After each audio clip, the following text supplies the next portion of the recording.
Alléluia. Bonsoir frères et sœurs. Allons prendre place. On veut tous vous accueillir, ceux qui viennent du nord, ceux qui viennent de l'ouest, même ceux du sud. On vous accueille ce soir. Ceux qui nous regardent aussi en live. Réellement, ce soir, quelle grâce de pouvoir encore être là, non? Sous le ministère de l'Esprit. De venir recevoir encore de la part du Seigneur. Il nous dit que celui qui est debout prenne garde. Frères et sœurs, ce soir, on est là, mais le Seigneur veut continuer à interpeller nos cœurs. Parfois, on croit qu'on est fort. Samson croyait qu'il était fort. Mais des choses qu'on laisse entrer, et on peut vite s'endormir. Et endormi, il a été désarmé. Non? C'est pourquoi ce soir, le Seigneur vient encore nous parler. Le Seigneur vient encore nous avertir. Et il veut réellement qu'on puisse être attentifs. Non? Donc ce soir, disposons nos cœurs. Disposons nos cœurs à l'évangile. Parce qu'il y a de quoi être averti ce soir. Il y a de quoi encore de recevoir une lumière. C'est pourquoi ce soir, allons nous lever. Allons vraiment disposer nos cœurs, le louer. Peut-être certains sont fatigués ce soir. Mais on va faire un peu d'exercice. Avant de recevoir cette parole. Alléluia.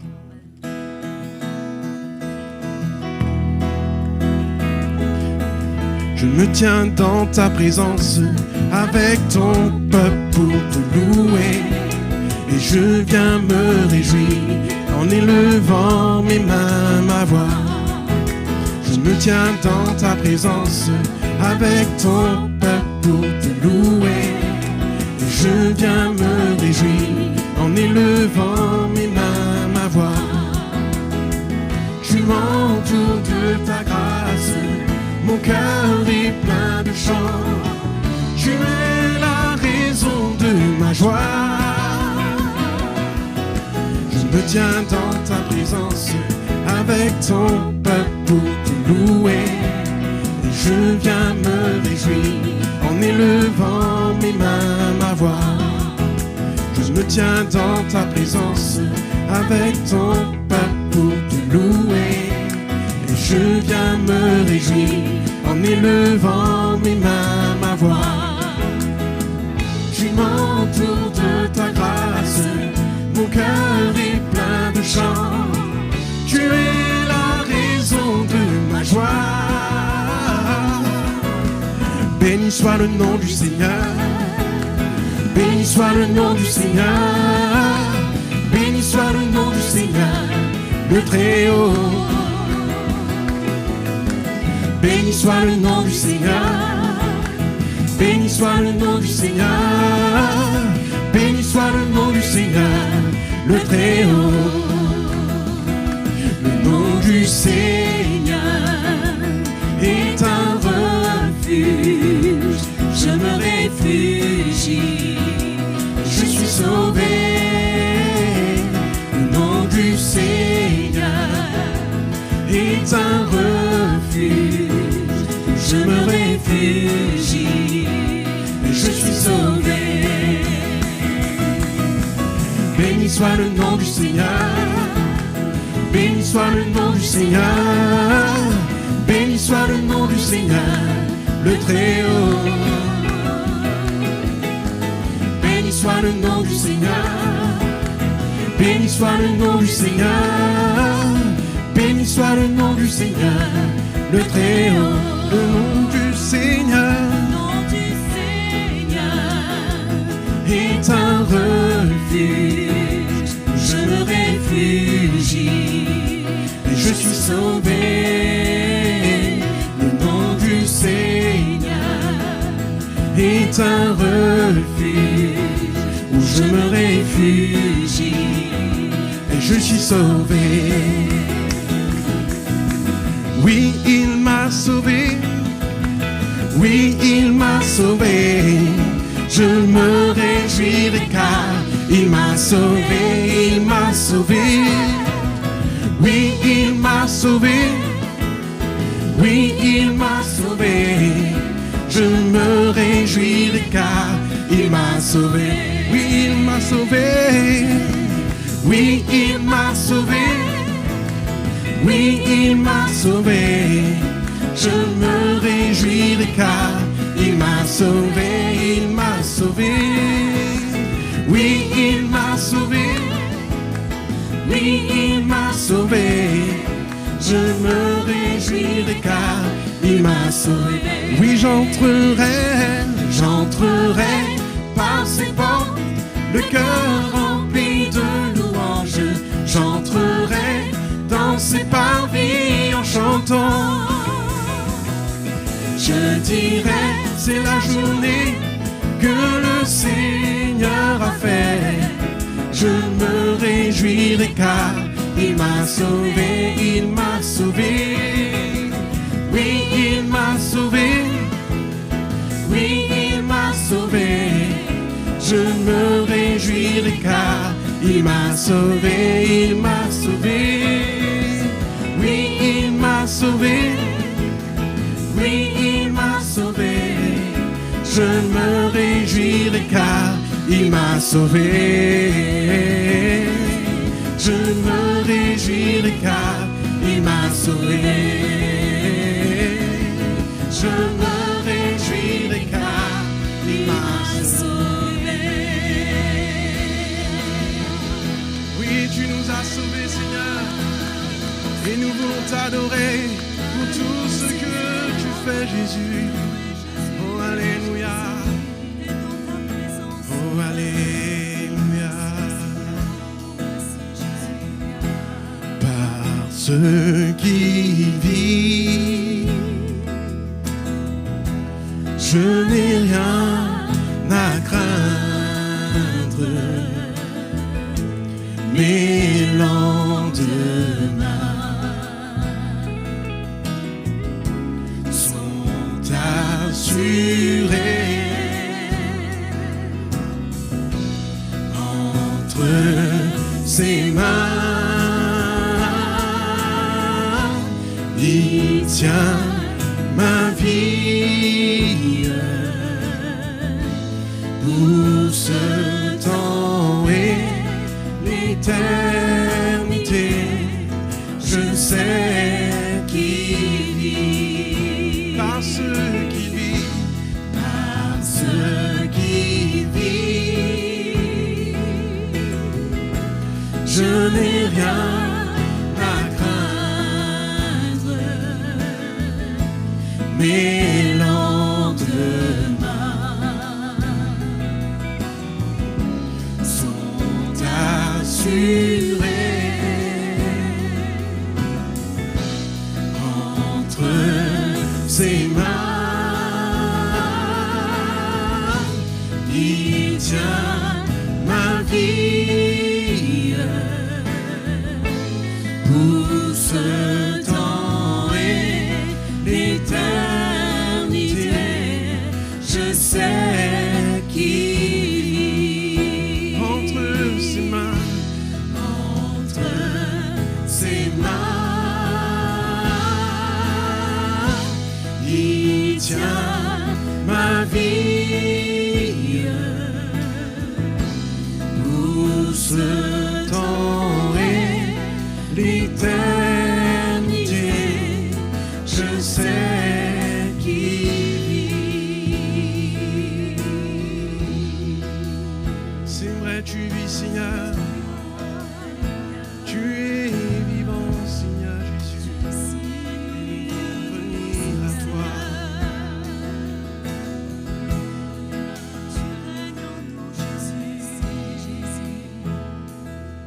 Seigneur, à quel autre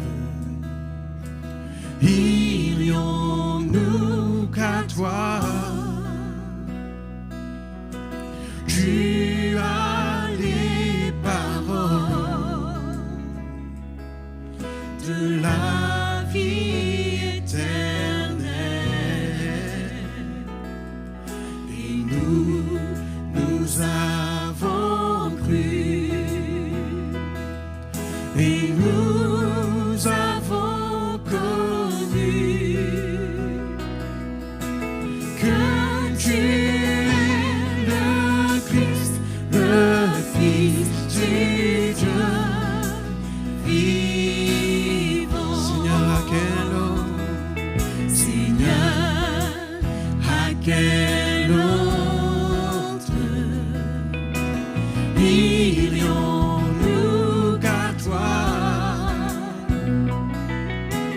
tu as les paroles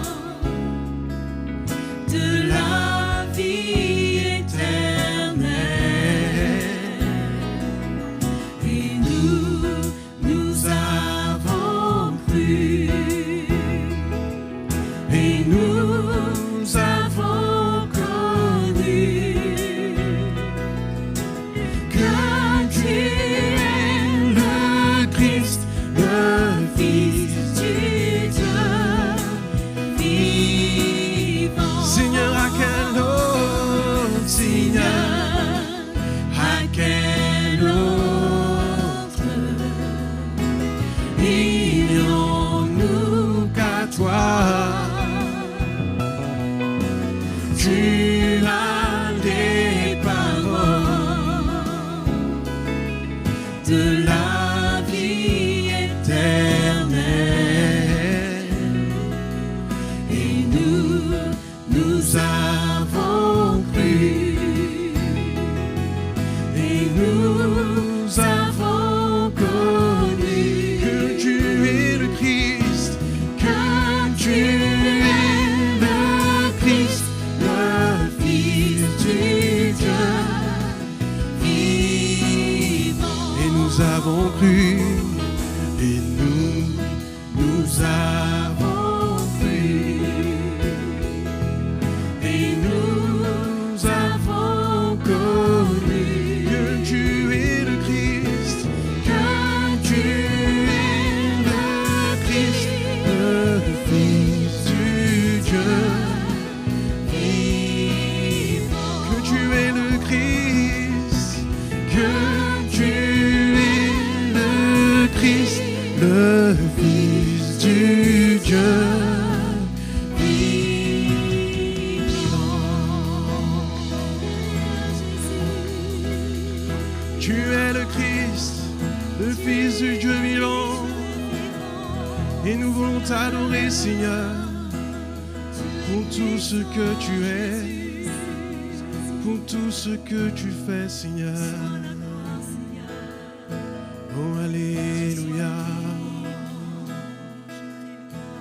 Tu es là, ta présence est dans ce lieu, ta gloire remplit nos vies, Seigneur, tu es là. Tu es là,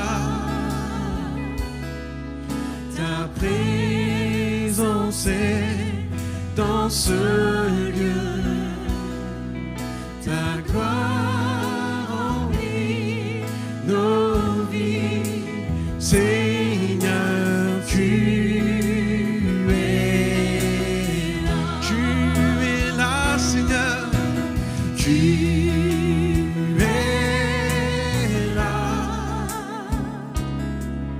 ta présence est dans ce lieu, ta gloire remplit nos vies, Seigneur, tu es là. Tu es là, Seigneur, tu es là.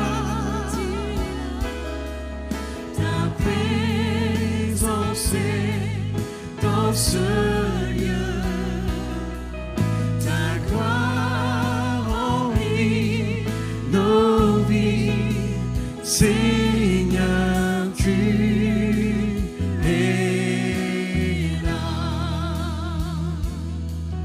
Ta gloire remplit nos vies, Seigneur, tu es là. Alléluia. Oh, alléluia. Merci, Seigneur. Alléluia.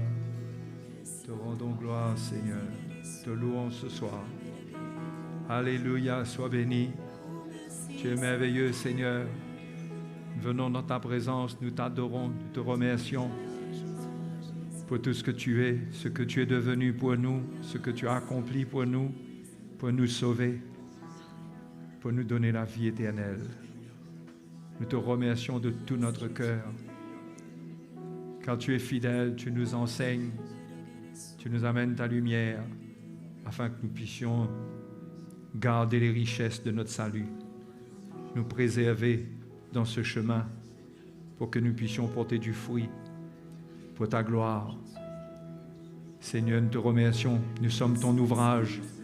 C'est toi qui œuvres en nous. C'est toi qui travailles nos cœurs. C'est toi qui nous changes de gloire en gloire.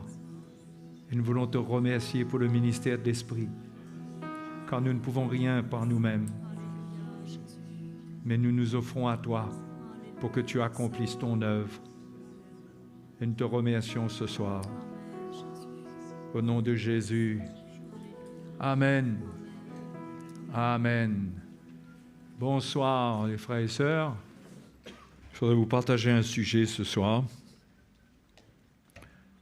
Un petit enseignement sur un sujet qui est très important. Bien sûr, tous les sujets sont importants, mais celui-là est vraiment vital pour nous. Et c'est un point sur lequel nous devons être sur nos gardes. Hein? C'est à propos d'un péché qui, en mon sens, d'après ce que je vois dans la parole de Dieu, c'est un petit peu la racine mère de tous les péchés. Vous voyez? Quand on ne prend pas garde, et on a des exemples dans la parole de Dieu, de ceux qui sont tombés à ce niveau, et comment cela a complètement les a amenés à transgresser beaucoup de commandements. Et donc, je pense que c'est important qu'on puisse voir un petit peu la lumière là-dessus, pour qu'on soit sur nos gardes, pour qu'on comprenne l'importance de ce que la parole de Dieu nous dit sur des sujets qui parfois peuvent nous paraître un peu anodins. On fait confiance à l'œuvre du Seigneur, bien sûr, mais comment on doit ouvrir notre cœur et permettre à Dieu de faire son travail dans nos vies. Nous sommes des chrétiens, nous ne sommes pas arrivés.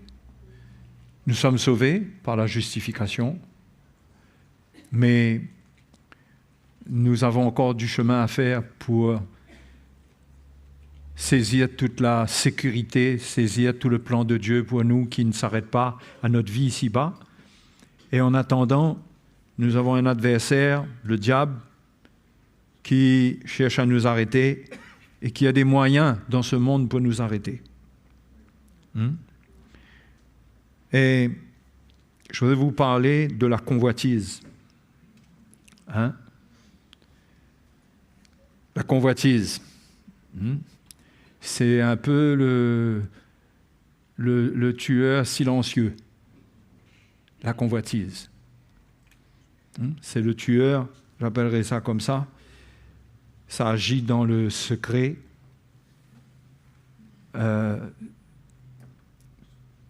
Souvent, on ne voit pas venir.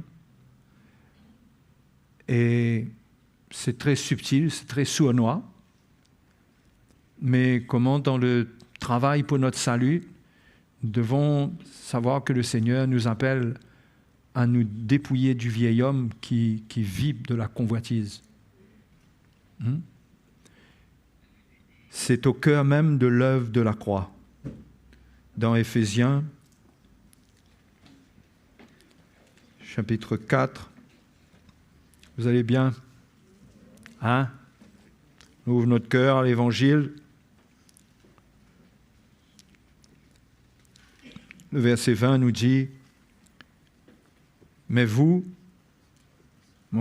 juste avant, c'est écrit, ayant tout perdu au verset 19, tout sentiment, ils se sont livrés au dérèglement pour commettre toute espèce d'impureté jointe à la cupidité. Mais vous, ce n'est pas ainsi que vous avez appris Christ. Si du moins vous l'avez entendu, et si conformément à la vérité qui est en Jésus, c'est en lui que vous avez été instruits à vous dépouiller par rapport à votre vie passée du vieil homme qui se corrompt par les convoitises trompeuses. Donc il parle là du chrétien. Il ne parle pas seulement de l'homme ordinaire, mais ça parle de nous, ce qui doit se passer en nous, comment la vérité nous éclaire et nous montre que nous avons un vieil homme encore qui nous accompagne dans la chair, qui est là, c'est la nature d'Adam, qui a chuté, qui est contaminé par le péché, rempli de corruption, de mensonges, et comment la parole du Seigneur nous enseigne spécifiquement d'apprendre à nous dépouiller, nous dépouiller du vieil homme qui se corrompt par les convoitises trompeuses. C'est-à-dire que si un chrétien ne fait pas attention à la convoitise, la corruption peut revenir dans sa vie. Parce que le vieil homme n'attend que cela. Le vieil homme, c'est l'homme irrégénéré. C'est la partie de nous-mêmes qu'on appelle aussi la chair. Mais c'est l'homme d'Adam qui vit dans la chair. C'est ce qu'on a hérité depuis le début, de ce que Adam a fait, de ce qu'il est devenu. Okay? Et nous portons cela en nous. Et donc, on voit que Paul met la convoitise, il parle des convoitises trompeuses au milieu du combat chrétien. Comment il faut se dépouiller du vieil homme qui se corrompt par les convoitises trompeuses. Donc, nous les chrétiens devons être sur nos gardes. Devons être sur nos gardes pour ne pas être rattrapés par la corruption. Et ailleurs, dans Pierre, 2 Pierre, chapitre 1, verset 3, « Sa divine puissance nous a donné tout ce qui contribue à la vie et à la piété au moyen de la connaissance de celui qui nous a appelés par sa propre gloire et par sa vertu. Celle-ci nous assure de sa part les plus grandes et les plus précieuses promesses, afin que par elles vous deveniez participants de la nature divine, en fuyant la corruption qui existe dans le monde par la convoitise. » Donc on a des promesses, mais il faut fuir la corruption qui existe dans le monde par la convoitise. Le danger, c'est d'être rattrapé par la convoitise, que cela amène la corruption et nous prive des promesses que le Seigneur nous a faites, des promesses grandes et précieuses, que Dieu veut nous voir saisir ces promesses, les vivre, les expérimenter. Mais la condition ici, c'est de fuir la corruption qui existe dans le monde par la convoitise. Donc c'est juste pour vous montrer comment la convoitise joue un rôle un peu clé dans l'action du péché dans le monde. Et que si ça agit comme ça dans le monde, c'est aussi un ennemi pour nous. Un ennemi, je dirais, clé. Un adversaire central, qui est très subtil, qui est sournois. Parce que la convoitise, c'est quelque chose qui se vit à l'intérieur. C'est un péché qui peut se cacher. C'est un serpent qui se cache dans les broussailles. Et qui peut faire ses plans, qui peut agir, se préparer à bondir sur sa proie, mais qu'on peut ne pas voir venir. Mais celui qui est concerné, il peut ressentir ce qui l'anime. Mais il doit aussi avoir la vérité de l'Évangile pour l'amener à voir clair dans le plan de Dieu et dans le plan de l'ennemi. Parce que nous ne devons pas ignorer le plan de l'ennemi. Et quand Pierre parle comme ça, et que Paul parle pareil, ça nous montre que le Seigneur, là, il nous éclaire concernant le plan de l'ennemi et le rôle de la convoitise. Donc, on ne peut pas vivre notre vie chrétienne à la légère et ne pas être vigilant sur ces points. La convoitise, c'est ce ver qui ronge le fruit à l'intérieur, que personne ne peut ne pas voir. Mais on a besoin de l'œuvre de Dieu en nous pour que la corruption ne nous rattrape pas au travers de la convoitise. Quand la convoitise revient, quand elle agit, quand elle œuvre, elle peut nous amener bien loin, dans le monde, dans les choses du monde, dans toutes sortes de péchés, et comment nous devons être très vigilants. Être très vigilants, nous édifier, marcher avec le Seigneur, ce n'est pas une vigilance qui nous garde concentrés sur le sujet, mais c'est d'obéir à la parole de Dieu et d'être attentif à ce qui se passe dans notre vie, prêt à nous repentir, à chercher le Seigneur et ne pas essayer de couvrir des choses, des signes qui nous donnent certaines alarmes qui sonnent en nous, qui nous montrent qu'il y a une tendance, il y a des tendances très charnelles qui s'installent au fur et à mesure et que l'on ne fait rien avec ça. Bien sûr, on compte sur la grâce de Dieu, c'est clair. Tout ce qu'on dit, ça peut être n'importe quel péché. Le Seigneur est mort pour cela. Il ne nous condamne pas, il veut nous délivrer. Mais nous avons besoin de la lumière pour marcher dans sa lumière afin de ne pas chuter. Parce que compter sur la grâce de Dieu, si l'on chute, c'est une chose, heureusement. Mais chuter reste chuter, ça fait mal. Et la convoitise peut amener quelqu'un dans des chutes qui peuvent détruire sa vie. Donc, on doit être en alerte par rapport à cela. La convoitise, ça peut détruire des familles, ça peut détruire notre santé même. Elle peut se manifester par beaucoup de choses, par les excès, la gourmandise. Concernant notre couple, peut se manifester par l'adultère ensuite. Mais souvent, c'est un péché qui creuse en dessous et qui un jour se manifeste et tout s'écroule. C'est le genre de péché qui nous fait dire à un moment, je ne m'attendais pas. Je ne m'attendais pas à ce que cela lui arrive. Mais c'est tellement caché dans l'homme.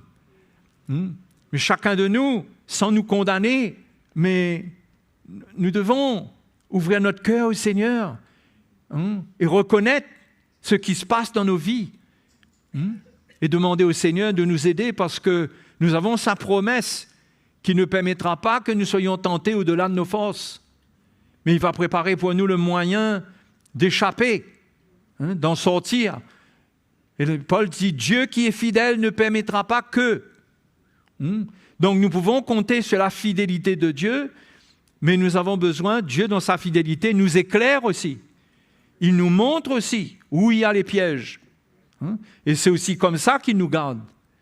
Donc, je pense qu'il faut aspirer. Je ne crois pas qu'on peut se laisser aller de manière à prendre le risque de chuter, parce que les chutes, ça arrive. Quand ça arrive, on compte sur la grâce de Dieu. Mais si on peut ne pas chuter, c'est quand même mieux. Non? On ne sera jamais parfait. Mais plus on a la lumière de la parole de Dieu, la lumière de la parole de Dieu nous éclaire. Elle nous éclaire et nous montre comment les choses fonctionnent.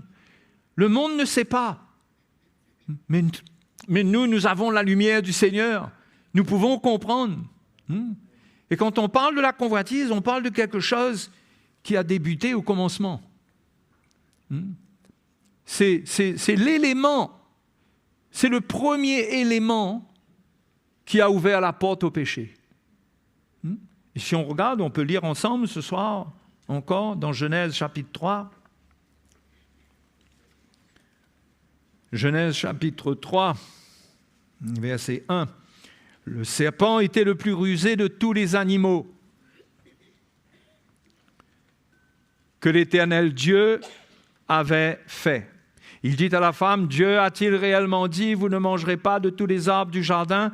La femme répondit au serpent, « Nous mangeons du fruit des arbres du jardin, mais quant au fruit de l'arbre qui est au milieu du jardin, Dieu a dit, « Vous n'en mangerez point et vous n'y toucherez point, de peur que vous ne mouriez. » Alors le serpent dit à la femme, « Vous ne mourrez point, mais Dieu sait que le jour où vous en mangerez, vos yeux s'ouvriront et vous serez comme Dieu. » Ça, c'est l'orgueil de la vie dont Jean parle quand il dit que tout ce qui est dans le monde, la convoitise de la chair, la convoitise des yeux, l'orgueil de la vie, tout cela ne vient pas du Père, toutes ces choses, mais ça vient du monde. Donc, c'est la même chose qui s'est passée au commencement avec Ève. Et ça, c'est l'orgueil de la vie. Vous serez comme Dieu, connaissant le bien et le mal. Mais le verset 6 nous montre la première réaction de la femme. La femme vit que l'arbre était bon à manger et agréable à la vue. Ça, c'est la convoitise de la chair et la convoitise des yeux. Donc ça, c'est le premier élément que cela a suscité en elle dans cette conversation qu'elle a eue avec le serpent. C'est cette convoitise de la chair et convoitise des yeux. Et qu'il était précieux pour ouvrir l'intelligence. Encore une fois, c'est l'orgueil de la vie. Elle prit de son fruit et en mangea, et elle en donna aussi à son mari qui était auprès d'elle, et il en mangea. Et quand Ève a mangé ce fruit, elle a scellé le péché de la convoitise dans la nature humaine. Parce qu'elle a eu des enfants, et cette nature de péché qui était en elle, ainsi qu'en Adam, puisqu'il était en plein accord, il a désobéi lui aussi, ce côté convoitise est devenu quelque chose de très fort dans la nature humaine. C'est quelque chose même à la base même de la chute. C'est pourquoi la parole de Dieu nous parle, même sous la Nouvelle Alliance, dans le Nouveau Testament, nous met en garde concernant la convoitise. Parce que c'est un élément déclencheur du péché qui peut nous amener loin du Seigneur, comme ça s'est passé au commencement. Et quand Ève est tombée, le péché est entré dans le monde, la mort est entrée et l'homme a été rendu très vulnérable ensuite face aux tentations, puisqu'il avait le péché en lui. D'accord ? Mais gloire à Dieu, Jésus est venu mourir pour nous et il a porté nos péchés, il a crucifié le vieil homme. Il y a une victoire pour nous. Je ne voudrais pas m'entretenir avec vous trop longuement d'une façon qui peut paraître négative. Mais ce sont des réalités et on doit avoir des avertissements. Mais nous devons savoir aussi qu'en cas d'échec, l'œuvre de la croix existe pour nous rendre libres de toute chute, des conséquences de la convoitise. Mais Dieu a mieux pour nous, c'est qu'on se prépare, c'est qu'on anticipe, c'est qu'on soit intelligent, c'est qu'on ait de la sagesse et de l'intelligence spirituelle. Non ? Plutôt qu'on passe notre vie à réparer, c'est mieux qu'on ait de la sagesse pour ne pas tomber en panne. De moins en moins, être équipé pour marcher dans la lumière, marcher dans la victoire.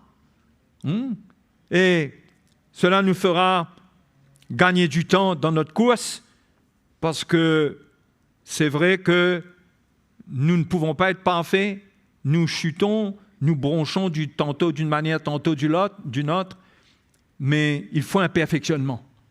Il faut un perfectionnement pour amener une maturité, pour qu'on comprenne ce qui se passe avec notre vie. Et comprendre aussi cette nature de la chair. C'est quoi son fondement ?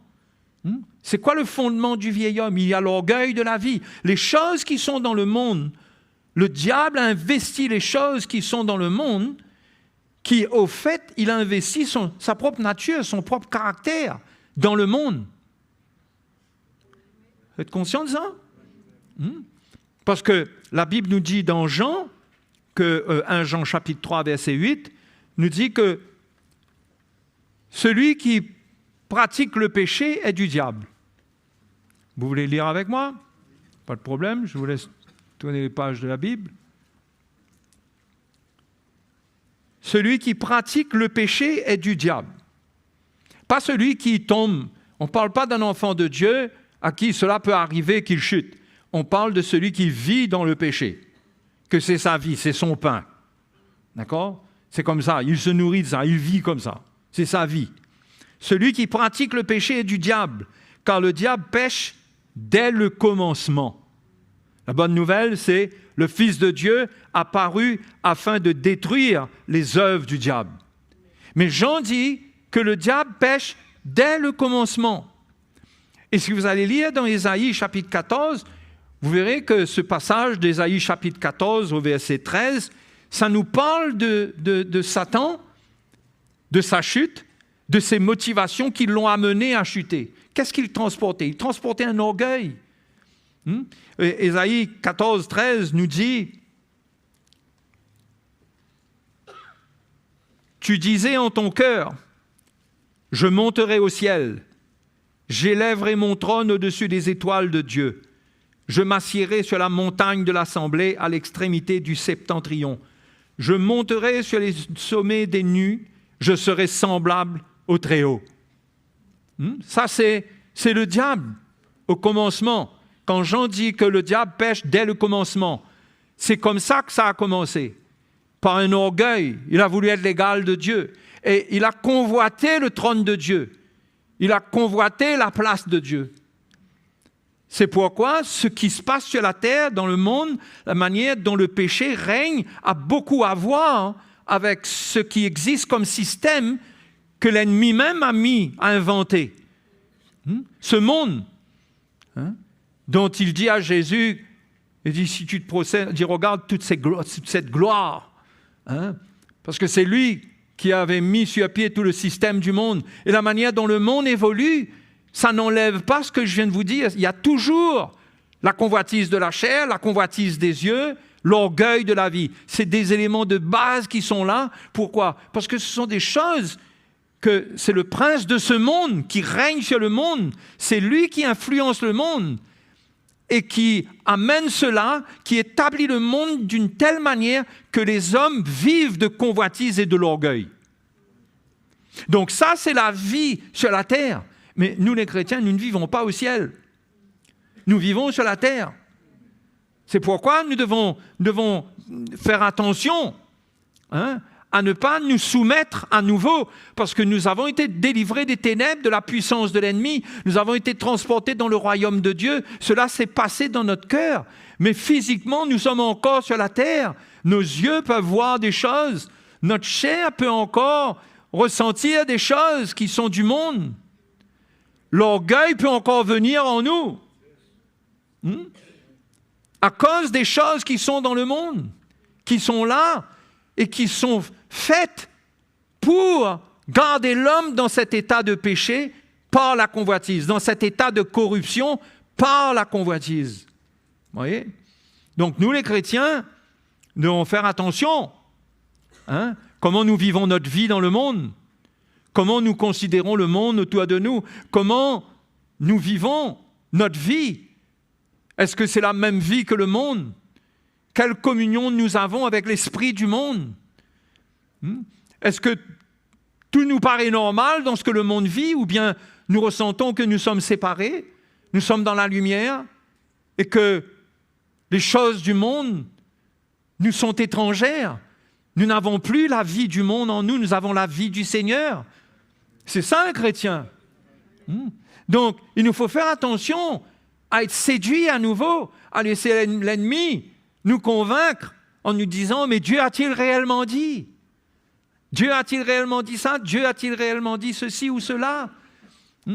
Pourquoi? Parce qu'en nous, la nature du péché est là et il y a quelque part en nous une réponse à ce que le péché peut suggérer comme plaisir, comme plaisir passager.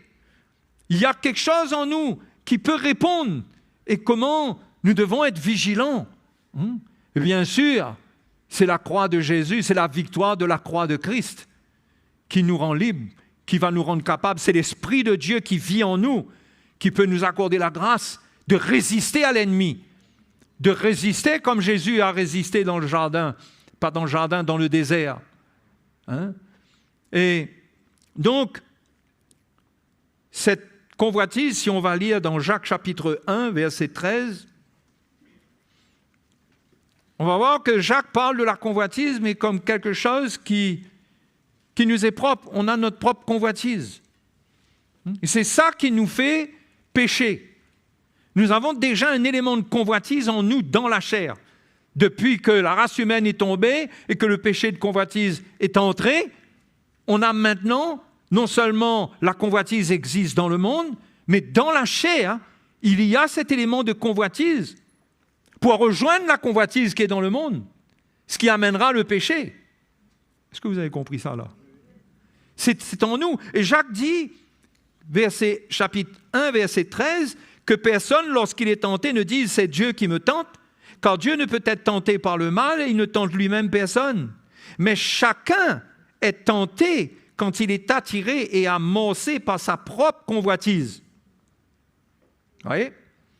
Chacun est attiré et amorcé par sa propre convoitise. Quand la convoitise est suscitée en nous par les choses du monde, et cela réveille notre propre convoitise, nous sommes attirés et amorcés. C'est-à-dire il y a un mécanisme qui se met en route en nous par la séduction. OK? Donc Jacques dit que ce n'est pas Dieu qui nous tente, mais c'est ce qui est en nous. Quand nous sommes amorcés, nous sommes attirés et amorcés par notre propre convoitise. Il dit, verset 15, « Puis la convoitise, lorsqu'elle a conçu, enfante le péché, et le péché, étant consommé, produit la mort. » Si ce n'était pas des paroles spirituelles, ça aurait pu être une explication scientifique de la manière dont les choses se passent en nous. C'est comme une explication biologique qui explique, voilà comment ça se passe, ensuite c'est ça et ensuite c'est ça. C'est-à-dire, on est attiré, amorcé par notre propre convoitise, il y a une conception et lorsque cette conception s'est faite, maintenant il faut enfanter le péché. La conception que la convoitise produit, la conception amène le péché et le péché sera enfanté. Oui? Donc, le péché commence par la conception dans la convoitise. Dans la tentation, quand il y a une réponse, il y a quelque chose qui se passe en nous et le péché veut, il y a une conception du péché qui veut prendre place en nous. C'est comme si qu'une semence est tombée en nous et que cela risque ensuite de grandir, de prendre toute la place. C'est comme une femme qui attend un enfant. OK? La semence de l'homme en elle amène une conception. L'enfant est conçu. 9 mois après, on enfante. Oui? Jacques fait un parallèle avec le péché. Le péché, lui aussi, il peut être conçu par la convoitise. La convoitise, c'est un peu le sein du péché dans lequel le péché, il est conçu. Le mal est conçu. Et là, ensuite, le péché sera consommé et cela va produire la mort. Donc, on a en nous cette source intérieure de convoitise. OK? Mais gloire à Dieu, Jésus n'est jamais tombé. Jésus il s'est gardé pur afin de nous délivrer de cela. Parce que celui qui tombe sous l'esclavage du péché, il ne peut plus s'en sortir par lui-même. C'est pourquoi Jésus a dû rester pur. Jamais, à aucun moment, il a commis de péché. En commettant un seul péché, il serait devenu esclave du péché. Il est resté pur toute sa vie. Il est allé mourir à la croix, même dans la souffrance extrême. Il n'a pas péché. Il n'a pas renoncé à la volonté de Dieu. Et il est mort dans une pureté totale. C'est l'agneau parfait qui nous rachète de nos péchés, qui nous délivre. Et nous, maintenant, nous marchons avec Jésus. C'est lui notre sauveur. Il n'est pas simplement notre sauveur du temps de notre conversion, c'est notre sauveur de tous les jours. Il nous sauve. Lorsque nous nous sentons faibles, la Bible nous dit qu'il nous assiste, il nous secourt dans nos faiblesses. Parce que depuis que l'homme est tombé, sa chair maintenant, elle est dans une faiblesse.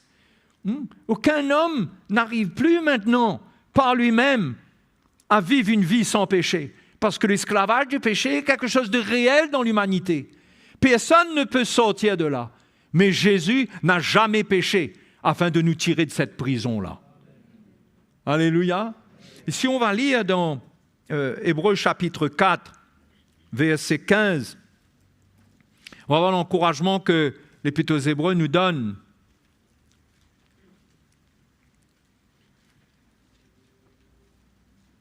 Chapitre 4, verset 15. « Car nous n'avons pas un souverain sacrificateur. » C'est-à-dire, il parle de Jésus. Nous n'avons pas un souverain sacrificateur qui ne puisse compatir à nos faiblesses. Ça, c'était plutôt le souverain sacrificateur de l'Ancien Testament. Il ne pouvait rien faire par rapport à nos faiblesses. Mais nous n'avons pas un souverain sacrificateur comme ça. Le nôtre, au contraire. Donc, attendez. Je relis. « Car nous n'avons pas un souverain sacrificateur qui ne puisse compatir à nos faiblesses. Au contraire, il a été tenté comme nous en toutes choses, sans commettre de péché.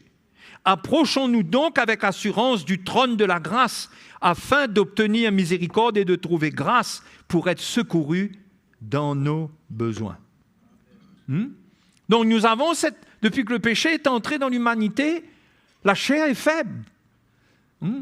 Déjà qu'on dirait qu'elle n'était pas aussi forte que cela, même quand l'homme était dans son état d'innocence. Mais s'il avait été vigilant, on ne serait pas venu à là. Mais bon, ça c'est une autre histoire, parce qu'il fallait que les choses se passent comme ça. Dieu avait tout prévu, ok? Mais il n'empêche qu'aujourd'hui, nous les chrétiens, nous ressentons la faiblesse de notre chair. C'est-à-dire que nous ressentons que notre chair, elle peut répondre. Si on se laisse aller, elle peut rapidement répondre. Elle a un élément de réponse en elle. Parce qu'il est facile pour la chair d'être réveillée, la convoitise d'être réveillée dans la chair. Et la convoitise donne une réponse favorable dans la tentation au péché. Ça, c'est la convoitise. Voyez? Et comment nous avons besoin, en ressentant la faiblesse de notre chair, nous avons besoin de marcher avec le Seigneur. Et lorsque nous ressentons cette faiblesse, il y a des moments où nous pouvons ressentir que nous sommes dans des jours mauvais, où on dirait que vraiment le diable rôde comme un lion rugissant.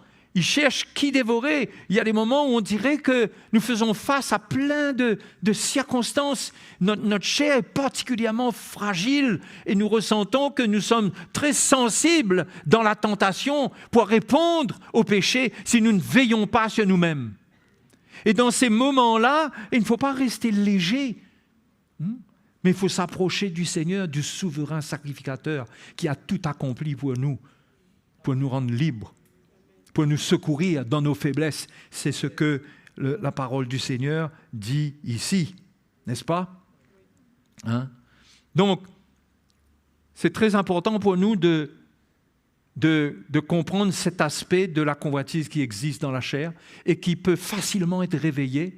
Et c'est par elle que notre vieil homme se corrompt, c'est-à-dire qu'il va reprendre sa position de force, qu'il va reprendre une espèce d'autorité sur nous si on lui donne l'occasion en répondant aux convoitises qui sont dans le monde.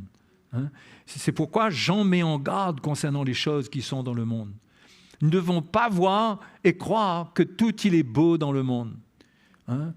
Et au fait, tout ce qui cache la convoitise est beau, et paraît innocent, est arrangeant, aide, mais nous devons faire attention. Parce que Jean est clair, on peut lire cela dans l'épître de Jean. 1 Jean chapitre 2. 1 Jean 2. Verset 15.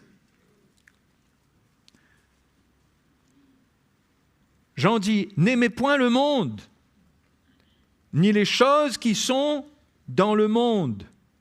Si quelqu'un aime le monde, donc il parle de l'amour du monde, donc il parle d'un désir qui est là pour le monde, d'une disposition pour le monde. Si quelqu'un aime le monde, l'amour du Père n'est point en lui. Car tout ce qui est dans le monde, la convoitise de la chair, la convoitise des yeux et l'orgueil de la vie ne vient point du Père, mais vient du monde. Et le monde passe et sa convoitise aussi. Mais celui qui fait la volonté de Dieu demeure éternellement. Amen. Hein? Donc, Jean parle des éléments de la convoitise et de l'orgueil en parallèle avec ce qui s'est passé en Éden, montrant que la même chose existe aujourd'hui dans le monde et la même convoitise peut se manifester en nous en réponse à ces choses que Jean présente en ce qu'il dit « les choses qui sont dans le monde ». Ça ne veut pas dire maintenant que toutes les choses qui sont dans le monde sont dangereuses, mais c'est l'attitude par rapport au monde qui peut devenir un piège pour nous. Parce qu'il dit, si quelqu'un aime le monde, parce que si quelqu'un aime le monde, eh bien, ça sera facile pour lui, pour la convoitise, de se manifester au travers de lui. Puisque déjà, il aime le monde. Donc, quand les choses du monde vont faire miroiter certaines faveurs devant lui, il ne va pas voir le piège parce qu'il aime le monde. Au contraire, il va accueillir. Et en plus, Jean dit, si quelqu'un aime le monde, l'amour du Père n'est point en lui. Donc, on n'a même pas l'amour de Dieu en nous si on aime le monde pour résister aux choses que Dieu n'aime pas. Comme quoi, notre force, c'est vraiment de marcher avec le Seigneur, d'être sérieux dans notre communion avec le Seigneur, parce que nous ne pouvons pas gérer les choses, même de notre chair. Nous ne pouvons pas les gérer par nous-mêmes comme ça. Nous avons besoin de la grâce de Dieu. Et au fait, la convoitise a été dans le collimateur de Dieu depuis le début, lorsque Dieu a donné le décalogue. Vous avez remarqué que le 10e commandement concerne la convoitise? Est-ce que vous êtes au courant de ça? Le 10e commandement. Allons lire cela. Exode 20. Et on va aller au dernier commandement. Le premier, je suis l'Éternel, ton Dieu, qui t'ai fait sortir du pays d'Égypte, de la maison de servitude. Tu n'auras pas d'autre Dieu devant ma face. OK? Après, il y a encore 9 commandements. Il y a encore, et le 9e, le 10e commandement de la série des 10, c'est « Tu ne convoiteras point la maison de ton prochain, tu ne convoiteras point la femme de ton prochain, ni son serviteur, ni sa servante, ni son bœuf, ni son âne, ni aucune chose qui appartienne à ton prochain. » Voyez, quand ce commandement-là est venu, c'était le dernier. Mais pour les Israélites qui entendaient ça, c'était une chose terrible. Parce que, allons dire encore, on peut apprendre à honorer papa et maman, on peut ne pas commettre l'adultère, ok? Tous les commandements d'avant, on peut encore, sous un aspect un peu pratique, ne pas transgresser ces commandements. Mais tu ne convoiteras pas. Comment on fait ça? Puisque ça concerne ce qui est dans le cœur de l'homme. Et quand les Israélites ont entendu ça, ça a dû les fracasser complètement. Parce que ils ont dû se demander, mais comment on va faire? Comment je vais faire pour contrôler ce qui est en moi, les désirs qui sont en moi? C'est pas des choses que... Là, c'est plus des commandements qu'on doit mettre en pratique, c'est plus le sabbat et tout ça. Là, il s'agit de ce qui vit dans l'homme. Vous voyez? Et ça a été un sacré défi, un tel commandement, parce que ça n'apportait pas de délivrance. La loi n'a jamais été faite, n'a jamais été donnée pour amener la délivrance du péché, mais au contraire, pour exposer le péché. Parce que s'il y a un commandement qui avait besoin d'être désigné, c'était la convoitise. Parce que la convoitise, elle est cachée dans l'homme. Si la loi de Dieu, la parole de Dieu n'expose pas ce qui est dans l'homme, eh ben, l'homme peut croire que il est fait comme ça, c'est à peu près normal, quoi. C'est pas quelque chose qu'on peut changer, de ne pas convoiter. Mais là, il est clair que Dieu vise le cœur même. Il dit, tu ne convoiteras point, ni la femme, ni la maison, ni la servante, ni le bœuf, ni l'âne.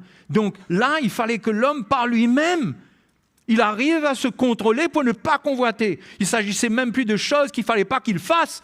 Il s'agissait de choses qu'il ne devait même pas ressentir. Comment est-ce qu'il allait échapper d'une loi comme ça? C'était impossible. C'est pourquoi la Bible nous dit que Dieu a enfermé tous les hommes dans la désobéissance.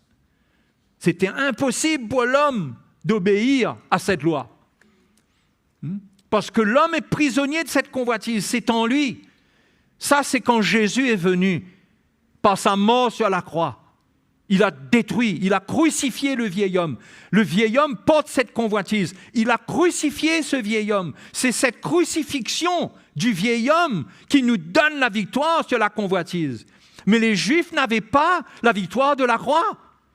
Ils avaient une loi qui leur demandait de ne pas convoiter. Mais nous, aujourd'hui, nous avons Jésus qui a vaincu la convoitise, qui a vaincu le péché sous toutes ses formes. Et dans une communion avec lui, il peut nous rendre capables de marcher dans la sainteté, de résister, de ne pas céder. Il est notre victoire. Alléluia. Et nous, sous la nouvelle alliance, la Bible dit que nous avons de meilleures promesses. Nous sommes sous une meilleure alliance avec de meilleures promesses. Les promesses qui nous sont données permettent notre libération de choses dont il était impossible d'être délivré sous l'ancienne alliance. C'est pourquoi notre salut est un grand salut. C'est non seulement être pardonné de nos péchés, mais être délivré de la nature humaine, de la corruption qui est dans l'homme. Et le Seigneur peut faire cela si on ressent ces faiblesses que nous transportons, si on ressent la force de la tentation, ne devons pas nous condamner, mais aller vers le Seigneur, parce que lui, il a la victoire. Lui, sur la croix, il a dépouillé le vieil homme, il a crucifié le vieil homme. Et nous avons une grâce dans la communion avec lui, pour ressentir qu'au-dedans de nous, le monde perd sa place. Nous ne transportons plus l'amour du monde. Nous ne courons plus après les choses du monde. Nous vivons non pas dans la convoitise, mais le contraire, c'est le contentement. Nous vivons dans le contentement. Au fur et à mesure de l'œuvre de Dieu dans notre vie, l'œuvre de Dieu dans notre vie doit produire un contentement. Et ce contentement, c'est ça qui établit la paix dans notre vie. On peut voir que lorsqu'il y a de la convoitise, il y a des troubles. Si on regarde ce que Jacques dit, par exemple, allons faire un tour dans Jacques chapitre 4. C'est très clair ce que Jacques dit. Et là encore, Jacques parle à des chrétiens. Quand vous regardez ce qu'il dit, vous avez l'impression qu'il est en train de parler à des païens, quand vous regardez ce qui se passe. Au verset 1, il dit « D'où viennent les luttes et d'où viennent les querelles parmi vous ? N'est-ce pas de vos passions qui combattent dans vos membres ? Vous convoitez et vous ne possédez pas. Vous êtes meurtriers et envieux. » Voyez, ce que la convoitise produit dans l'homme, on a vu ça dans la vie de qui ? Dans l'Ancien Testament. Dans la vie de David. Il a convoité Bathsheba. Et du coup, au travers de la convoitise, il a transgressé au moins 3 commandements. Il a volé une femme qui ne lui appartenait pas. Il a commis l'adultère. Et il a fait tuer son mari. Vous voyez, où la corruption, où le mal, comment le mal qui a été enfanté, si David savait, il aurait été sur ses gardes, mais il a été happé par la convoitise, et le mal qui a été enfanté, ça l'a emmené à transgresser des commandements, les 3 commandements. C'est quand même grave, hein? Il dit donc, vous êtes meurtriers et envieux, et vous ne pouvez pas obtenir. Vous avez des querelles et des luttes, et vous ne possédez pas parce que vous ne demandez pas. Vous demandez et vous ne recevez pas parce que vous demandez mal dans le but de satisfaire vos passions. Et le verset 4, il dit « Adultères que vous êtes, adultères que vous êtes, ne savez-vous pas que l'amour du monde est inimitié contre Dieu ?» Il dit « adultère ». Vous réalisez ? L'image qu'il donne est forte. Parce que l'adultère, c'est aller vers un autre conjoint. Non ? Et quand il y a adultère, il y aura conception de quelque chose. L'adultère avec le monde amène la conception du mal au travers de cet adultère spirituel. On parle d'adultère spirituel, là. D'accord? En parallèle avec l'adultère naturel. OK? Mais cet adultère avec le monde emmène l'élément du monde en nous qui fait que le mal est conçu. Le péché est conçu. C'est pourquoi l'adultère spirituel est dangereux. Parce que ça amène un contact avec les choses du monde qui peuvent faire naître des mauvais désirs, qui peuvent faire naître des choses mauvaises. Donc, le chrétien doit faire attention à son contact avec le monde. L'amour du monde, c'est l'amour du monde. Adultère que vous êtes, quand vous aimez, vous allez donner votre cœur, vous allez vous livrer pour les choses du monde. Et ce n'est pas anodin, parce que spirituellement, quand il y a, de même que naturellement, quand il y a adultère, il y a la semence spirituelle qui entre dans le cœur de celui qui est dans cet adultère. Et cela va enfanter le mal, va enfanter le crime, va emmener des choses comme on a vu pour David. Donc, le contact avec le monde, je ne dis pas, et bien sûr, Paul n'encourage pas à sortir du monde. Bien sûr que nous travaillons, nous avons affaire au monde, mais c'est le côté amour du monde. On sait comment l'amour rend aveugle, hein? Non? Et l'amour du monde, il y a des chrétiens qui sont complètement aveuglés par l'amour qu'ils ont des choses du monde. Et ils ne voient pas le mal. Et il y a des choses dans lesquelles il peut avoir du mal, mais ils ne voient pas le mal. Et aujourd'hui, il y a tellement de choses qui existent, qui sont capables de concevoir le péché en nous, d'amener une conception du mal en nous. Tellement de choses qui sont bien faites, qui peuvent faire pénétrer des choses dans notre cœur, où on se retrouve prisonnier de mauvais désirs, de mauvaises choses. On retrouve une forme d'esclavage, on n'arrive pas à résister. Les mauvais désirs qu'on a, on a besoin de les satisfaire. Et donc, le monde aujourd'hui existe pour produire cela. Pour produire cela. Pour produire le péché. Donc, le chrétien, il ne doit pas être naïf. Il ne doit pas être naïf. Quand on regarde tous les progrès qui se font au niveau de la technologie, comment l'accès au péché maintenant est facile. Et parfois même, la nature même, l'expression du péché est subtile.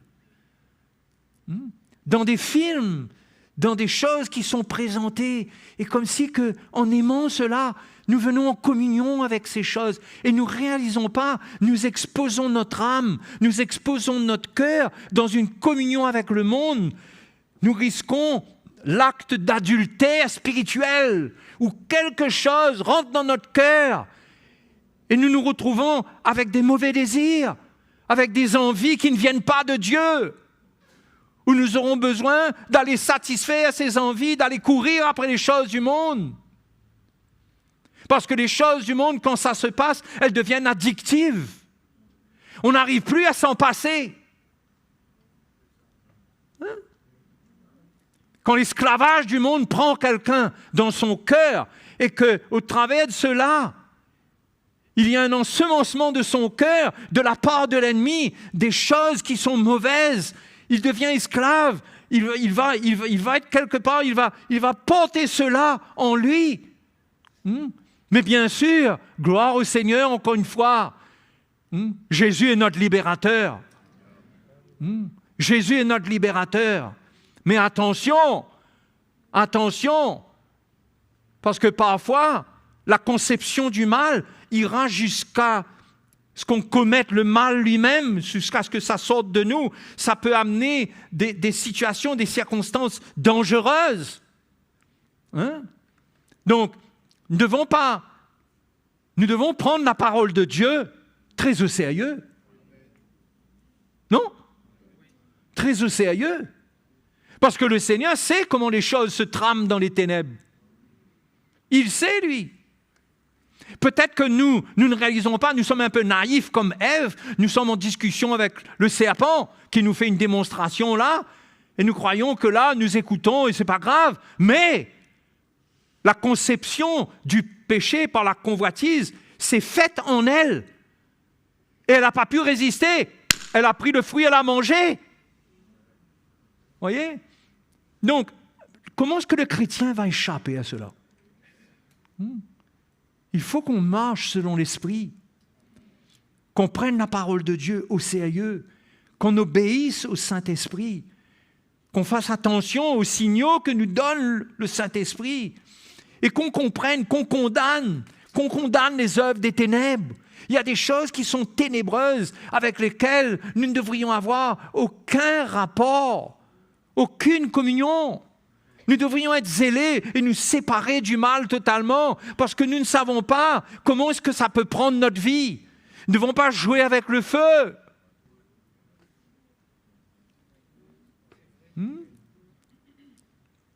Ah, bien sûr, on va dire, ouais, mais je ne suis pas sous la loi. Bon, ça, c'est le grand argument du chrétien, ça. On n'est pas sous la loi. Mais tu n'es pas sous la loi, ça veut dire quoi, tu n'es pas sous la loi? Tu n'es pas sous la loi, ça veut dire que tu rejettes la lumière de la parole de Dieu? Ça veut dire que ce que Dieu dit d'une manière claire, il ne faut pas le prendre comme ça. Il ne faut pas le prendre comme ça, ce que Dieu dit. Ce que Dieu dit, il faut le prendre comme c'est dit. Non? Et c'est comme ça que nous allons nous préserver et qu'au lieu que notre esprit ou notre âme produise des mauvais fruits parce qu'il y a de mauvaises semences qui tombent dedans et nous concevons des choses mauvaises, des projets mauvais. Nous entrons dans des choses qui ne sont pas dans le plan de Dieu. Au lieu de cela, si nous sommes en communion avec le Seigneur, avec sa parole, c'est les semences de la parole de Dieu qui vont tomber dans notre cœur, qui vont ensemencer notre esprit et nous allons porter du fruit pour la gloire du Seigneur. Mais nous ne pouvons pas jouer avec les deux. Nous devons nous séparer du mal.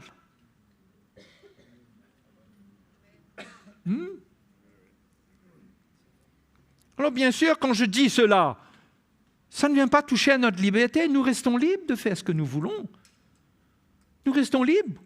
Qui va nous forcer? Il n'y a personne qui nous force. Et le Seigneur ne veut pas nous forcer, mais le Seigneur veut nous éclairer. Et sa parole, elle est claire. Elle nous montre comment il faut une séparation entre la lumière et les ténèbres. Et que il y a des choses dans le monde qui n'ont pas un effet en nous dévastateur. Aussi longtemps que nous ne sommes pas dans l'amour du monde. Mais il y a des choses qui ne sont pas dévastatrices, mais il y a des choses qui transportent l'esprit du monde, qui transportent l'orgueil de la vie, qui attisent la convoitise, qui nourrissent la convoitise. Ça, ces choses-là sont dangereuses. Nous? On ne va pas faire une liste, on ne va pas faire des listes là. OK? Donc, on n'est pas là pour tout rejeter. Mais attention comment on utilise les choses du monde, sans discernement, et qu'on joue avec le feu. Et que cela joue avec notre vieille nature et la corrompt, c'est-à-dire qu'on sent mauvais, il y a des mauvais désirs qui viennent, il y a des choses qui se réveillent, et on sent qu'on est un peu plus fragile, on est un peu plus porté vers le mal. Non? On est un peu plus porté, on est un peu plus accessible. Parce qu'en nous n'avons pas fermé la porte à des choses impures. Qu'est-ce que Paul dit aux Corinthiens? Il dit, ne touchez pas à ce qui est impur et je vous accueillerai. Vous serez pour moi des fils et des filles, je serai pour vous un père. Paul parle d'achever notre sanctification, pour être accueilli, pour connaître l'amour du Père, pour connaître son amour pendant les jours même de notre vie terrestre. Il nous demande de nous séparer, de ne pas toucher à ce qui est impur. Les frères et les sœurs, Nous devons commencer à voir qu'est-ce qui est impur. Ce qui est impur ne va pas générer des choses pures en nous et ne va pas nous garder dans un état d'innocence, mais cela va agir en nous. Notre tort, c'est de croire que toutes ces choses ne nous feront rien parce que nous sommes des enfants de Dieu et nous pouvons nous permettre de jouer avec le feu. J'emploie l'expression « jouer avec le feu ». C'est tellement plus simple pour comprendre les choses. Hein? Et bien sûr qu'il n'y a pas de loi pour gérer ces choses dont je vous parle là. Mais il y a une intelligence que Dieu veut nous donner à chacun de nous. Si nous voulons avoir tous les bénéfices d'une marche avec Dieu, sa paix, sa joie, si nous voulons voir tous les fruits du royaume de Dieu germer de notre esprit, si nous voulons avoir le fruit de l'esprit, eh bien, nous ne pouvons pas laisser le monde ensemencer notre cœur par des semences de corruption, par une vision de la vie qui n'est pas celle du cœur de Dieu, et qu'on se laisse aller, et qu'après on va tenter Dieu. On se dit, mais Dieu, est-ce que Dieu a réellement dit que je ne peux pas faire ça? C'est là le danger encore des fausses doctrines qui viennent nous montrer qui viennent enlever cette limite-là et continuer à nous attirer vers les choses qui ne sont pas bonnes, les doctrines qui sont remplies de mondanité, qui sont remplies de l'esprit de la prospérité, de la richesse, qui attisent la chair de l'homme, la convoitise dans l'homme. C'est bien sûr, si nous sommes en contact avec ces doctrines, cela va jouer avec notre esprit, va souiller notre esprit et va enlever toutes les dispositions que nous pouvons avoir pour le Seigneur et mettre en nous une disposition pour le monde, pour le péché. C'est là que la tentation ensuite, elle devient simplement le coup de filet de l'ennemi qui vient pour nous prendre. Voyez? Mais on est déjà là. Voyez? Donc, il faut prendre au sérieux cette affaire de convoitise qui vient au travers des choses du monde, au travers du monde, qui existe dans le monde. Et cet esprit du monde qui fait miroiter toute espèce de choses. Et on se fait piéger. C'est comme la cupidité, l'amour de l'argent. Facilement, on peut se laisser aller à... On veut une meilleure sécurité. Donc, on peut entrer dans des choses que Dieu n'a pas pour nous. Et Dieu nous demande de vivre dans le contentement. Je ne dis pas que c'est le cas pour tout le monde. Il y a des gens qui ont... Dieu leur accorde la faculté de rentrer dans des projets, gérer et tout. Il n'y a pas de problème. Je ne suis pas en train de dire il faut ou il ne faut pas. Mais attention qu'on est motivé par l'amour de l'argent, par la folie des grandeurs. Vous savez, quelle grandeur on peut avoir comme rêve aujourd'hui, là? Moi, je dis aux jeunes, travaillez bien à l'école, faites vos études, mais n'allez pas croire que dans le siècle qui vient, là, tout ce que vous rêvez d'être, vous allez l'avoir. Parce que le temps est mauvais. Le temps est mauvais. Le temps est rempli de tromperies. Okay? Donc, ce n'est pas à cause de cela qu'on ne va plus aller à l'école, les jeunes. Ce n'est pas à cause de cela, on va faire travailler notre cerveau, on va apprendre. On va quand même espérer que quelque part, ça va servir, une porte va s'ouvrir ou quoi. Mais ne vivons pas avec la folie des grandeurs. On va être déçus, vous allez être déçus. Parce que le temps n'est pas à la folie des grandeurs. Le temps, là, est à l'attachement au Seigneur. Et si Dieu ouvre une porte, gloire à Dieu. Si quelque chose se passe quelque part, je crois que le Seigneur a toujours quelque chose pour ses enfants. Mais laissez-moi vous dire qu'on n'est plus là comme dans les années 1960, dans les années glorieuses, là, où tout le monde travaillait, où tout le monde avait de l'emploi, où ça roulait, quoi, ça tournait. C'est fini, ça. Aujourd'hui, il faut s'attacher au Seigneur. On est chrétien, il faut s'attacher au Seigneur. Demain, on ne sait pas ce qui peut se passer.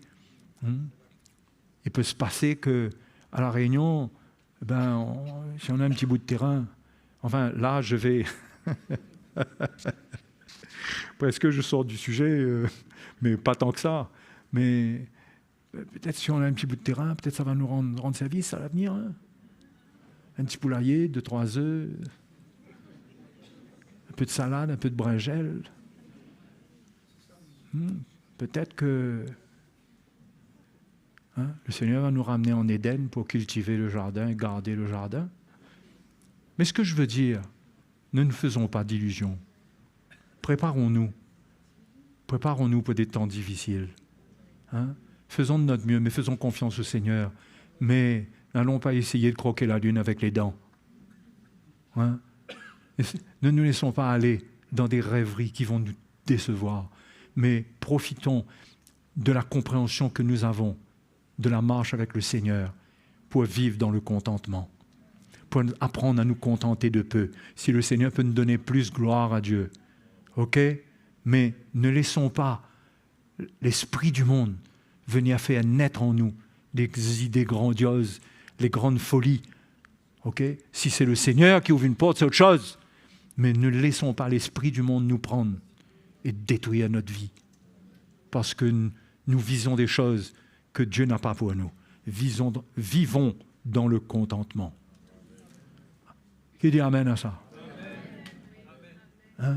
Vivons dans le contentement.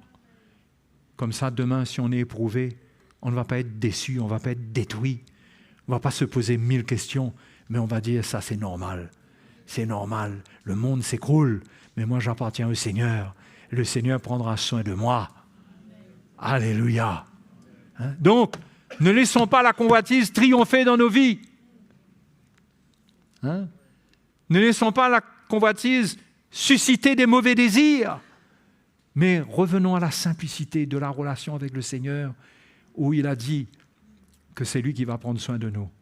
Ne vous inquiétez pas du lendemain, car le vêtement, le manger, le boire, toutes ces choses vous seront données par-dessus. Cherchez le royaume de Dieu et sa justice. Vivez pour le Seigneur. Amen. Donc les frères et les sœurs, ne laissons pas le monde mettre des mauvaises semences en nous. Faisons attention qu'au travers de l'amour du monde, il y a des choses qu'on aime dont on ne réalise pas la portée de leur impact, de leur influence dans notre vie. Il faut faire attention, Enfin, voilà, moi j'ai parlé comme ça ce soir. J'avais à cœur de parler cela, il y avait beaucoup de choses à dire, mais je n'ai pas voulu entrer dans des complications. Mais vivons une vie dans la simplicité de la communion avec Jésus. Bien sûr, travaillons, bien sûr, il n'y a pas de problème.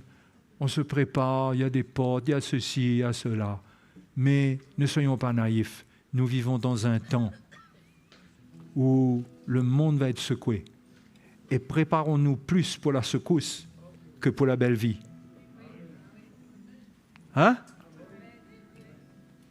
Préparons-nous plus pour la secousse, pour des temps difficiles, que pour la belle vie. OK? Donc, les jeunes, ne soyez pas découragés quand je dis ça. Mais le Seigneur vous a appelé. Le Seigneur prendra soin de vous. Dieu prendra soin de nous d'une manière ou d'une autre. Vous avez foi en ça? Vous avez confiance dans le Seigneur? Allons nous lever, allons remercier le Seigneur ce soir. Alléluia. Oh, merci Seigneur. Merci Seigneur. Laissons le Seigneur prendre soin de nous. La parole du Seigneur nous dit de nous décharger sur lui de tous nos soucis. Ne laissons pas les soucis, l'invasion des convoitises, la séduction des richesses prendre notre cœur, nous éloigner de Dieu, parce que nous n'avons pas confiance en lui. Mais ayons foi dans le Seigneur. Il va prendre soin de nous, de nos familles. Il est bon, il est fidèle. Alléluia. Bâtissons cette relation avec Jésus. Construisons cela. Attachons-nous à lui. Dépouillons-nous de notre vieil homme. Ne laissons pas les choses du monde remplacer les choses de Dieu.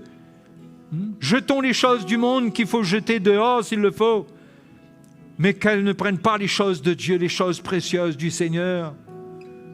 La première chose précieuse, c'est l'amour du Père que nous ne voulons pas perdre. Si nous perdons cela, le péché triomphera de nous. Mais nous voulons garder l'amour du Père, l'amour de Dieu en nous, en gardant un cœur pur, en ne touchant pas à ce qui est impur. Et le Seigneur nous accompagnera. Il sera avec nous tous les jours de notre vie jusqu'à la fin du monde. Alléluia. Il l'a dit, les frères, qu'il sera avec nous tous les jours jusqu'à la fin du monde. De ne pas craindre les hommes, de ne pas craindre les crises, mais de marcher avec lui, de trouver refuge en lui. Faisons attention parce que la convoitise nous fait briser le 4e commandement qui est le repos. Notre sabbat, il est spirituel. C'est notre refuge avec Jésus, c'est notre communion avec lui. Mais nous pourrions par convoitise chercher une sécurité dans les choses matérielles. Nous pourrions par la convoitise remplacer le Dieu du 1er commandement, le remplacer, et mettre Mammon en haut. Mais cela viendrait corrompre toute la parole de Dieu, viendrait détruire notre vie. Mais faisons attention que la convoitise vienne tout détruire, tout démolir, notre vie de famille. Comment ça peut détruire nos enfants? On ne réalise pas comment les choses du monde, en gavant nos enfants des choses du monde, en laissant leur convoitise parler, en répondant à cela, en nourrissant leur chair avec les choses du monde, comment nous les préparons à la chute, à l'éloignement du Seigneur. Mais séparons-nous, comprenons le sérieux de cette affaire de convoitise-là. Elle est présente dans le monde, elle est présente sur nos écrans, elle est présente dans les choses que nous entendons, dans la musique, elle est présente dans les images que nous voyons. Nous n'allons pas vivre sur la montagne pour autant, mais nous devons faire attention d'être pris dans toutes les choses et de nous donner et de tellement admirer les choses et vouloir les choses qui nous sont présentées, que cela nous éloigne du Seigneur. Donc, mon frère, si ton cœur est loin de Dieu, peut-être que quelque part, tu as besoin de considérer ce que le Seigneur dit là, ce que sa parole nous dit. Peut-être qu'il y a une réponse de convoitise dans ta vie qui t'a éloigné du Seigneur, qui t'a éloigné de son cœur. Et tu veux vivre quelque chose avec Jésus, mais tu sens que tu es vide. Tu sens qu'il y a un pont qui a été brisé. Mais le Seigneur, pourtant, il est toujours là. Mais approche-toi, la Bible dit, approchez-vous de lui et il s'approchera de vous. Humiliez-vous devant le Seigneur et il vous élèvera. Donc ce soir, si nous ressentons une misère, la misère de quelqu'un qui a laissé la convoitise triompher, où nous sommes dans nos plans, dans des plans que nous avons conçus nous-mêmes, que le monde a fait miroiter devant nous et que nous avons conçus en nous, ce n'est pas la fin de l'histoire. Ce soir, crions au Seigneur. Le Seigneur peut enlever cela de nous, peut purifier nos péchés, nous délivrer de ce qui est devenu une prison pour nous. Approchons-nous du Seigneur ce soir. Approchons-nous de lui ce soir. Il est vivant, il veut nous sauver, il est notre sauveur. Il veut manifester sa grâce envers nous. Ayons confiance en lui. Ne trouvons pas notre sécurité dans ce monde, mais gardons le véritable sabbat dans le Seigneur, le repos du Seigneur. Gardons notre communion avec lui. Et lui-même, il produira la sainteté en nous. Et nous n'aurons pas envie ni d'adultère, ni des choses du monde, ni de la convoitise. Tout cela sera purifié, nettoyé en nous, parce que Jésus est notre refuge. Il est notre repos. Il est notre repos. Et dans le repos, il prend soin de nous. Il nous délivre. Il est bon. Alléluia. Jésus est bon. Jésus est fidèle. Ayons foi en lui ce soir. Ayons foi en lui. Oh, que son nom soit glorifié. Oui, que son nom soit glorifié. Alléluia. Nous ne voulons rien laisser venir prendre notre cœur. Nous ne voulons rien laisser venir prendre nos yeux, les yeux de notre cœur. Nous ne voulons rien laisser venir et prendre. Nous voulons nous mettre à part, prier, chercher le Seigneur, faire de lui nos délices. Et la Bible dit, fais de l'Éternel tes délices et il te donnera ce que ton cœur désire. Oh, que le Seigneur devienne nos délices, qu'il remplisse nos cœurs. Alléluia. Que lui-même nous comble. Merci Seigneur. Merci Seigneur. Alléluia.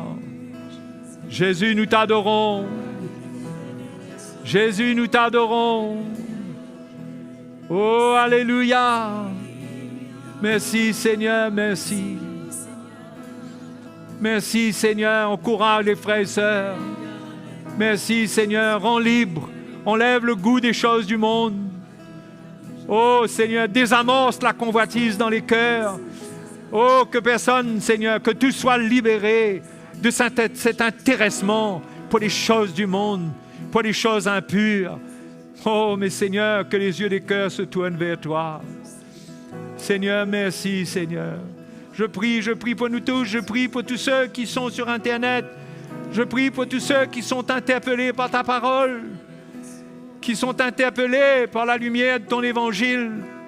Je prie que tu te révèles, qu'ils prennent courage, qu'ils se lèvent dans l'esprit, qu'ils ne se laissent pas gagner, mais qu'ils se lèvent, qu'ils résistent à l'ennemi, qu'ils ne se laissent pas prendre comme Ève dans le jardin d'Éden, mais qu'ils résistent.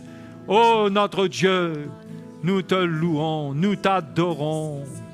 Alléluia, alléluia, merci Seigneur.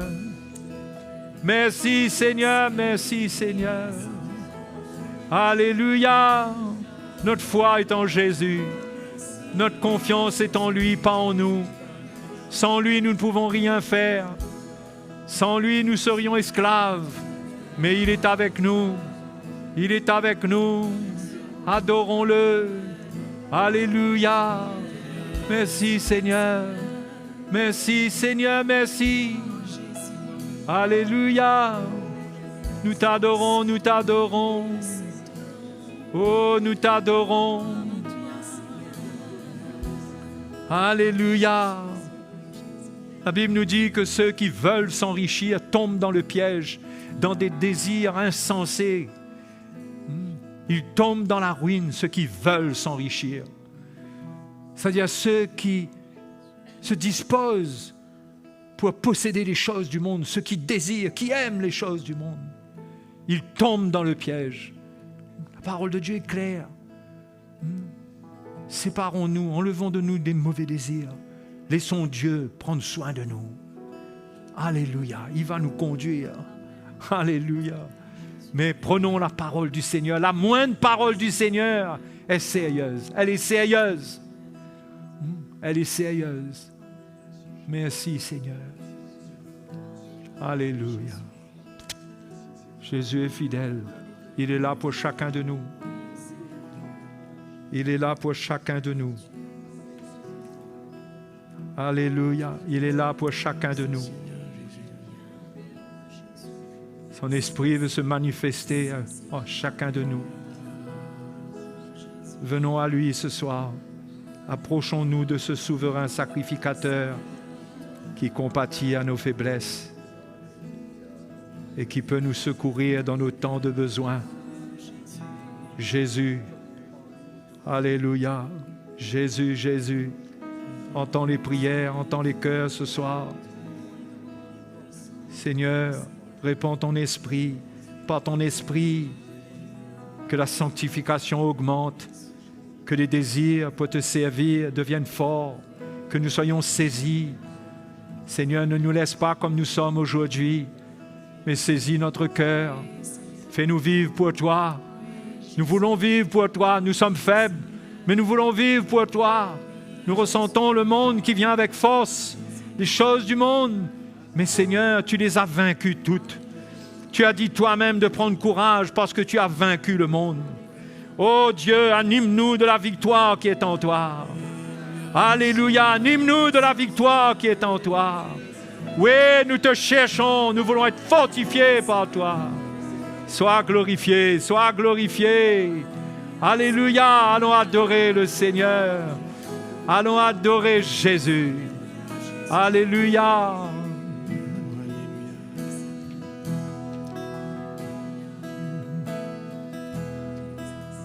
Je mets de côté les soucis de ce monde et je t'aime de tout mon cœur. Je rejette tous les fardeaux de ce monde et t'aime de tout mon cœur. Je mets de côté, je mets de côté les soucis de ce monde et je t'aime de tout mon cœur. Je rejette tous les fardeaux de ce monde et t'aime de tout mon cœur. Je mets de côté, Je mets de côté les soucis de ce monde et je t'aime de tout mon cœur. Je rejette tous les fardeaux de ce monde et t'aime de tout mon cœur. parce qu'il vit, je n'ai rien à craindre, mais lendemain sont assurés entre ses mains. Il tient ma vie pour ce temps et l'éternité. Je sais qu'il vit, parce qu'il vit, parce qu'il vit. Je n'ai rien à craindre, mais lendemain sont assurés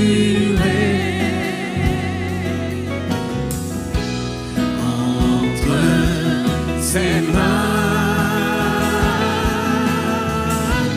Il tient ma vie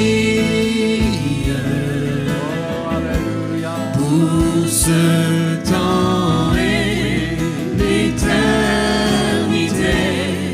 Je sais qu'il vit. Alléluia. Entre ses mains, il tient ma vie pour ce temps et l'éternité. Je sais qu'il vit. Oh, merci Seigneur. Alléluia, notre Seigneur est grand. Jésus est grand, il peut faire un miracle dans la vie de chacun de nous. Si ce soir vous êtes là, vous ne connaissez pas le Seigneur, le plus grand miracle qui existe peut vous arriver ce soir. Votre vie peut changer, simplement en mettant votre foi en lui, en vous repentant, en reconnaissant que vous êtes pécheur, en venant à lui. Lui seul, il a dit « Je suis le chemin, la vérité et la vie. Nul ne vient au Père que par moi. » Si quelqu'un vient à Jésus ce soir avec humilité et demande au Seigneur de le purifier, de lui pardonner ses péchés, et qu'il veut devenir un enfant de Dieu, ce Jésus qui est mort à la croix, il est aussi ressuscité, il est vivant. Et il est vivant pour nous, pour les hommes, jusqu'à la fin des temps. Il veut sauver ceux qui se tournent vers lui. Et si ce soir tu es là et tu ne connais pas le Seigneur, tu sais dans ton cœur que tu ne connais pas Jésus. Tu connais son histoire, peut-être que tu entends parler de lui, mais tu n'as pas de communion avec lui. Dans le fond de ton cœur, tu n'as pas fait l'expérience d'une vie nouvelle, du pardon du péché qui enlève le fardeau sur ta vie, qui te donne une vie de paix, une paix surnaturelle que c'est lui seul qui peut produire. Mais si quelqu'un est là ce soir, je vais te donner l'occasion ce soir, si vous êtes là et que vous voulez qu'on prie avec vous pour un tel miracle, c'est le plus grand miracle qui peut vous arriver. Peut-être que vous êtes venu là pour un autre besoin, mais vous ne réalisez pas qu'il y a un miracle plus grand encore, plus grand que le besoin que vous êtes venu présenter au Seigneur ce soir. Quoique le Seigneur peut répondre aussi à ça. Mais le plus grand miracle, la Bible dit que ceux qui croient en lui, qui ont reçu, qui le reçoivent, il leur est donné le pouvoir de devenir des enfants de Dieu. Est-ce qu'il y a quelqu'un ici qui a l'impression, qui a le sentiment qu'il n'est pas un enfant de Dieu? C'est un témoignage qui doit être vrai, ça. C'est pas l'ACMI, c'est pas la religion, c'est pas qu'on fréquente je sais pas quelle église, mais ça doit être clair en nous. Je suis un enfant de Dieu.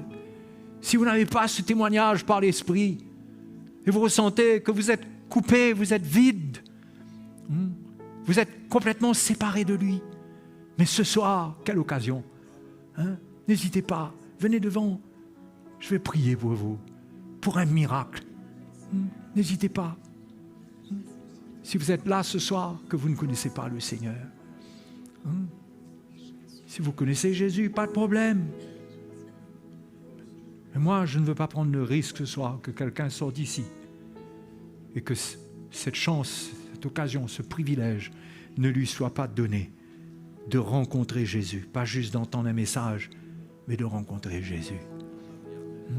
On va rechanter un petit peu pour que si quelqu'un ce soir ressent dans son cœur un désir, il ressent l'amour de Dieu, il ressent un désir de donner sa vie à Jésus, qu'il puisse venir devant et on va prier.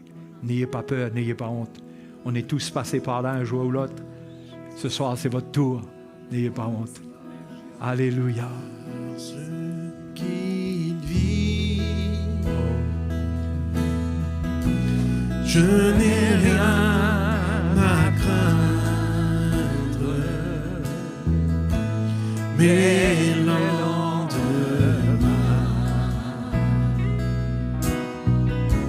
sont assurés.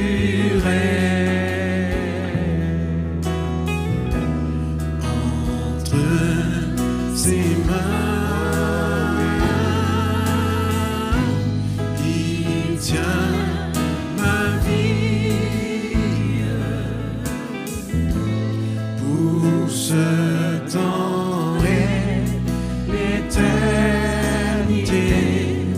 Je sais qu'il vit, parce qu'il vit, parce qu'il vit.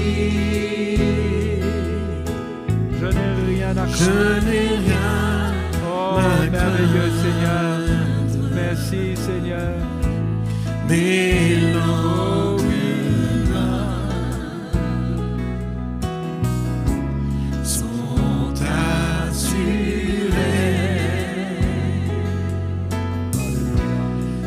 entre ses mains.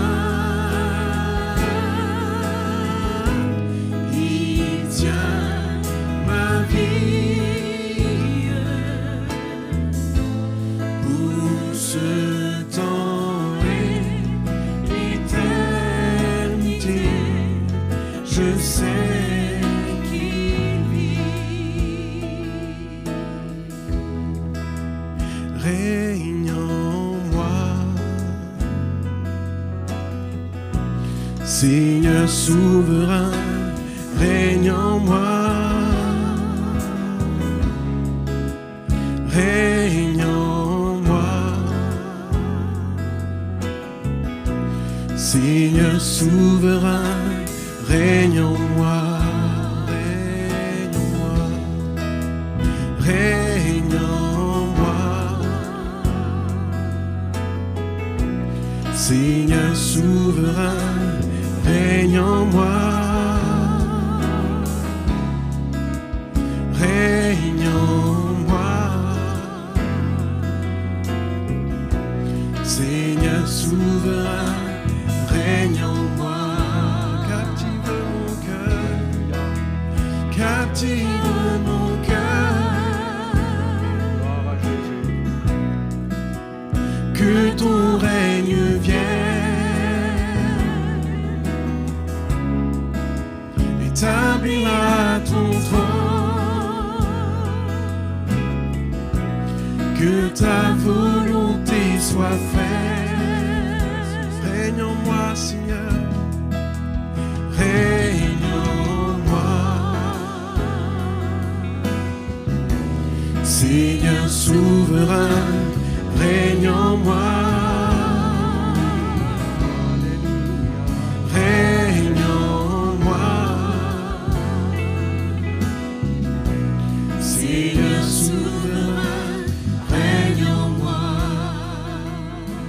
Alléluia. Gloire à Dieu.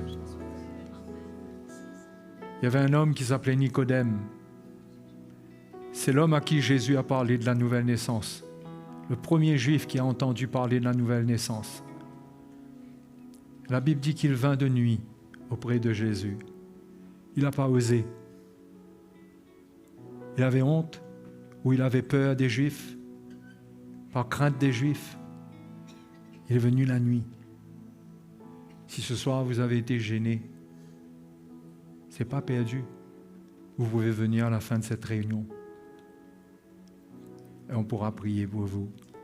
Le miracle n'existe pas juste dans un moment où on vous appelle, mais si vous n'avez pas été assez audacieux, mais que votre cœur bat dedans de vous, n'hésitez pas. On est là, nous, les serviteurs de Dieu, pour prier pour vous à la fin de cette réunion. Amen. Donc, que le Seigneur vous bénisse. Jésus, nous te couronnons, nous te proclamons présent au milieu de nous. Nous t'élevons par nos chants. Nous t'adorons, nous t'exaltons. Bien établi, ton trône est